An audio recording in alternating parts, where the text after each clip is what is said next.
అందరికీ నమస్తే అండి.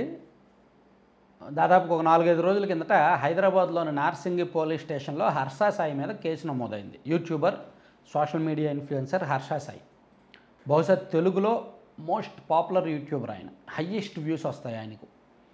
సో ఆయన ఒరిజినల్ ఏమిటి, బయట ఏమిటి, ఆయన వీడియోస్ అన్నీ కూడా చాలా స్ఫూర్తివంతంగా, చాలా మార్గదర్శకంగా, చాలా సర్వీస్ చేస్తున్నట్టుగా ఉంటాయి. కానీ ఆయన బయట ఏమిటి, ఒరిజినల్ ఏమిటి, నిజంగా ఆయన అంత సర్వీస్ చేశాడా లేదా, ఇవన్నీ కూడా ఇప్పుడిప్పుడే బయటకు వస్తున్నాయి. ఆయన బాధితులు చాలామంది పోలీస్ స్టేషన్లకు వెళ్ళి కేసులు పెడుతున్నారు.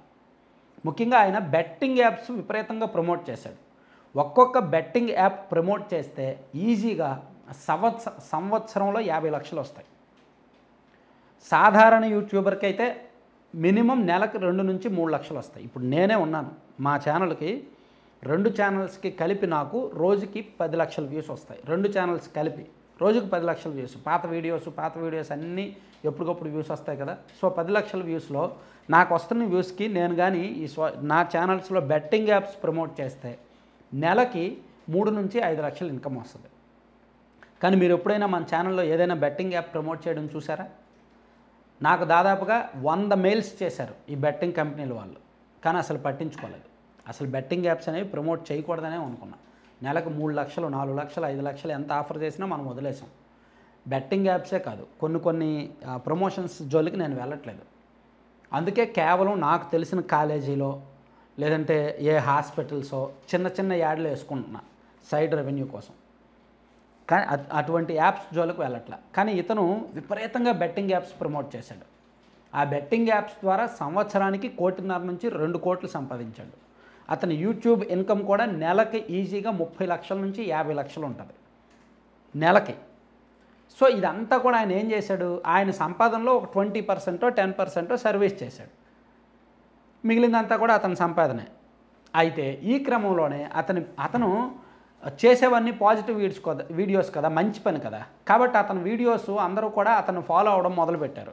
సో హర్ష సాయి లాంటి మంచి వ్యక్తి ఇదిగో యాప్ ప్రమోట్ చేశాడంటే ఖచ్చితంగా ఇందులో సబ్జెక్ట్ ఉండే ఉంటుంది, ఇది మంచిదే అయి ఉంటుంది అని చెప్పి చాలామంది బెట్టింగ్ యాప్స్ ఇన్స్టాల్ చేసుకోవడం, దానిలో బెట్టింగ్ ఆడడం చేశారు. అలా ఒక యువకుడు ఎవరో 53 లక్షలు లాస్ అయ్యాడు. మరొకరు ఎవరో ఒక 20 లక్షలు లాస్ అయ్యారు. మరో పోలీస్ కానిస్టేబుల్ ఒక 16 లక్షలు లాస్ అయ్యాడు.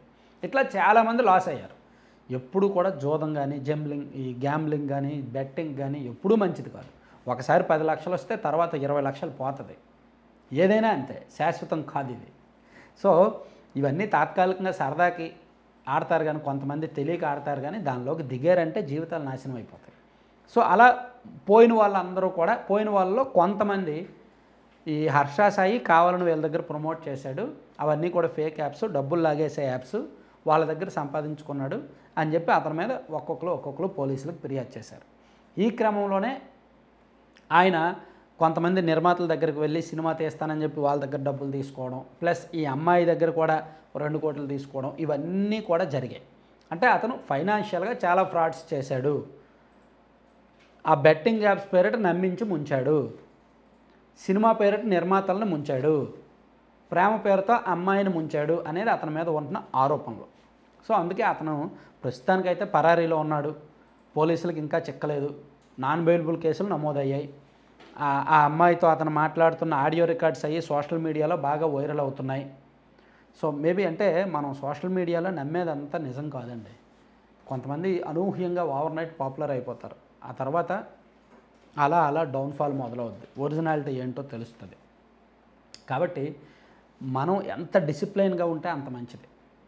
ఎంత కింది స్థాయి నుంచి వచ్చినా సరే, ఎంత ఎదిగినా సరే చాలా డిసిప్లైన్గా ఉండాలి. ఒక క్రమ పద్ధతి లైఫ్ స్టైల్ అలవాటు చేసుకోవాలి. సో ఓవర్ నైట్లో మనకి ఇంత రెవెన్యూ వచ్చేస్తుంది కదా, ఇంత భారీగా వచ్చేస్తుంది కదా అని చెప్పి దాని జోలికి వెళ్ళామంటే మాత్రం ఎప్పుడో ఒకసారి డౌన్ఫాల్ తప్పదు. విరుగుట కొరకే అంటారు.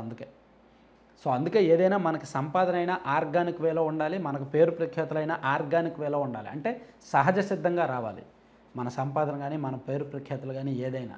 సో ఓవర్ నైట్లో విపరీతంగా సంపాదించేద్దాం, విపరీతంగా పేరు ప్రఖ్యాతులు తెచ్చుకుందామంటే ఎప్పుడో ఒకసారి దెబ్బతినేస్తాం. అది రాజకీయంగా అయినా సరే, లేదా ఇటువంటి విషయాల్లో ఎక్కడైనా సరే. సో ఇప్పుడు హర్ష సాయి 2 తెలుగు రాష్ట్రాల్లో కూడా ఒక పెద్ద ఫేక్ యూట్యూబర్ అతను అనే స్థాయికి దిగజారిపోయాడు. ఒకప్పుడు అతనంటే స్ఫూర్తి, అతని వీడియోస్ విపరీతంగా చూసేవాళ్ళు, అతను లైక్ చేసేవాళ్ళు, అతనికి ఉన్న క్రేజ్ వేరు, అతని లెవెల్ వేరు.